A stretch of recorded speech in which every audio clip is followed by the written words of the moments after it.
how's it going, YouTube? This is Dave with D&E Performance. Just want to let everybody know I'm going to start uploading some more content. I've got quite a few projects going on right now.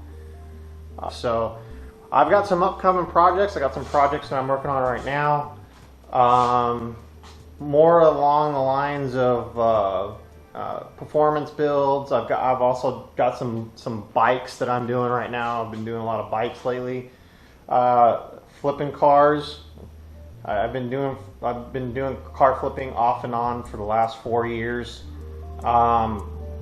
So let's get into it. I'll show you guys what's going on and what to expect, what to look for in the upcoming stuff that I'm going to upload.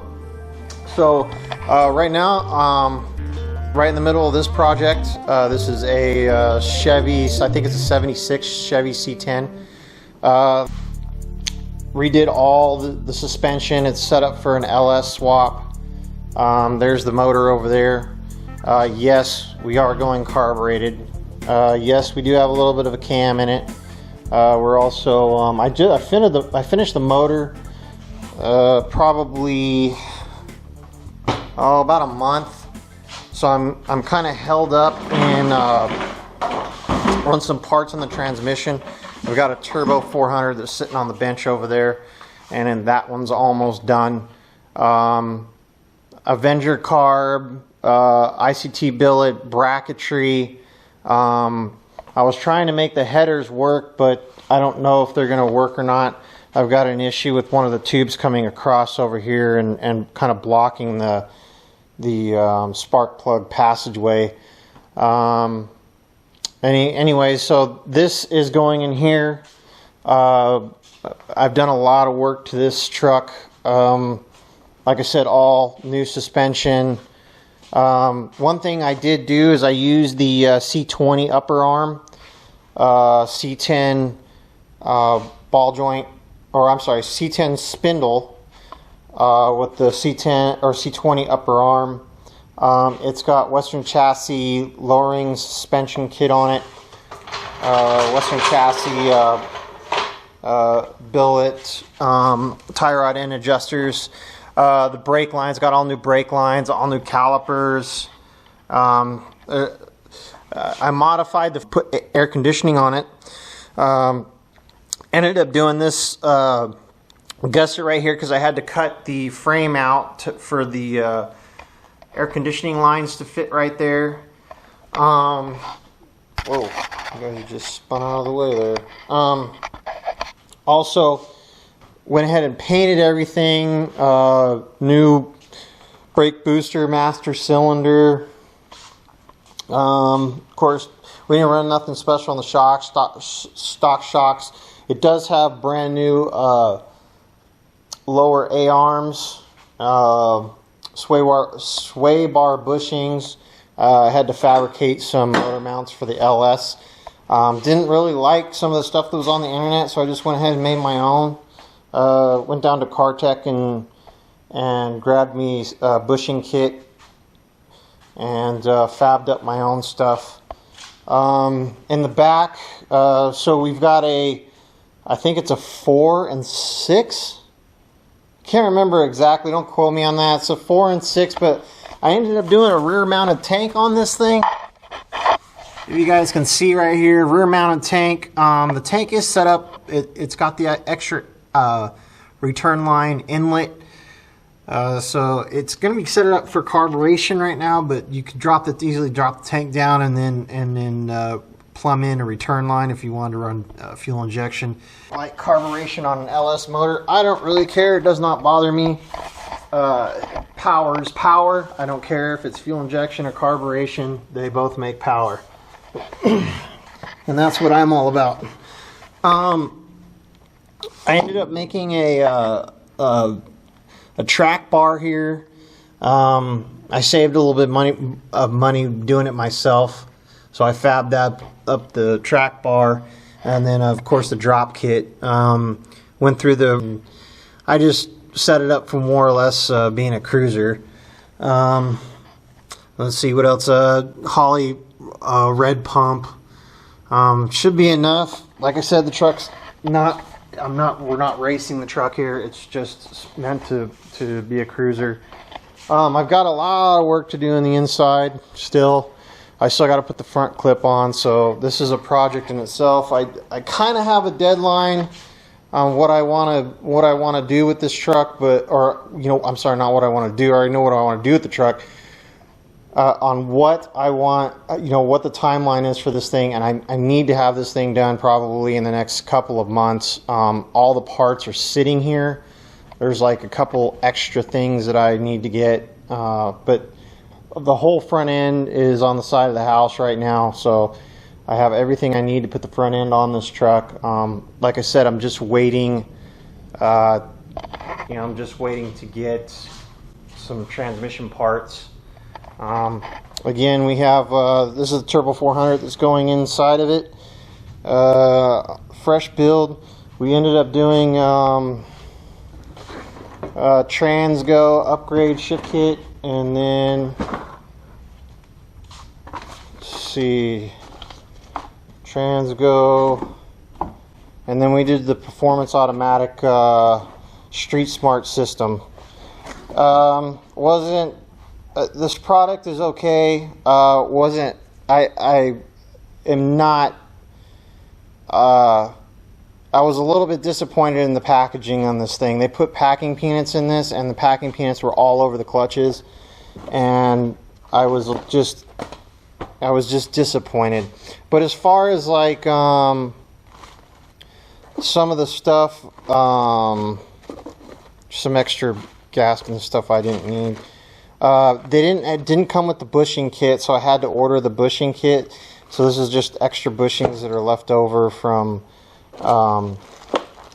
between both kits. It came with I don't know if this is an Allison filter or not. I mean, I haven't pulled the part number. The part number's right there to check and see if it is. And this is the 400 Pro. And I do recommend this to anybody that is doing a 400 TH400 build. The other thing that I got going on is this. I've got this bike going on right now. This bike, it's brand new. It's a Cambric, and I'm putting a motor on it, of course, as you can see. There's some things in this kit that I do not like. I had to modify the frame to make the motor fit, because I didn't want to use the other bracketry that was in there to make the motor fit in there. I just didn't like it. So I had to grind the frame in certain spots to make the motor fit in there. So I still probably got another couple of days on this, but I'll probably be filming this before any of this other stuff is going on, so you'll probably see more videos on this bike. Like I said, I'm just trying to get everything mocked up right now. We're gonna do some high temp paint on this thing, just because this paint right here, the motor heats up. This paint's just gonna go to crap really quick. So I've got probably maybe a half a day of sanding and painting on this frame. I'm still in the mock-up situation, trying to fit everything, make sure everything is going to work. Another thing too is I did not like the way they had this rear sprocket. It literally floats in between the spokes on this grommet thing, and so especially with the 14 gauge spokes, they tend to break, bend. So I had to modify the sprocket to get it over the hub, so it's on the hub of the bike and not bolted to the spokes. You're putting force on this. I mean, it's a 2-stroke motor. You're putting a lot of centrifugal force on this, and you're putting torque against this little spoke right here, and eventually it's not going to last, and guys are running into problems with these kits. So like I said, I went ahead and modified. There's a special bearing I had to use I'll disclose that information maybe later. TH400. I also got a 6-liter build going on here. We've got 6-liter. This one, you guys should like this one. This one's going injected, and this one's going into a Cutlass. I think it's like an 82 Cutlass, but the block's done. Cranks over there, heads are ready to go. I just got to put this thing. Let's see.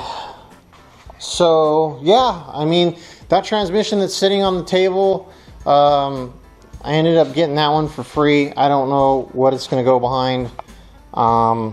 It's a TH300. I mean, they don't really use those against, you know, the LS motors. Anyways, oh, that's what I was going to mention too. On the 6-liter, we're going injected. I think this is, I don't know if anybody can tell, I haven't pulled the numbers out on this thing. This looks like actually, you know what? This is probably an LS1. It might be an LS2, but if anybody, it looks like an LS1 with some CBM rails and some RC injectors, and then maybe a stock throttle body. If you guys, you guys can, if just by looking at it, just put some in the comments, what you think this is, or if you know it, offhand. To me, like I said, it looks like an LS1, but the shape on the LS1, I think it's a little bit different. It looks a little bit newer. Like these intake runners, they seem to come up more than the LS1. It might be an LS2. I mean, who knows? Anyways, so this is going on the 6-liter. We're that build too, the 6-liter. It's just kind of it's a budget build. There's not going to be too much. There's not really going to be a whole lot, going on with it other than a cam, and we're injected aftermarket. It should make some good power though. It should lay down some good numbers. That car is going to actually go to the dyno and get tuned. Yeah, so like, subscribe. If you guys are wanting to see more of these videos, comment. Let me know, what you think. Especially with the LS1 or LS2. Comment down below. See some more content in the future. Thanks for watching my videos. I appreciate it. And again, this is Dave with D&E Performance. We'll see you guys on the flip side.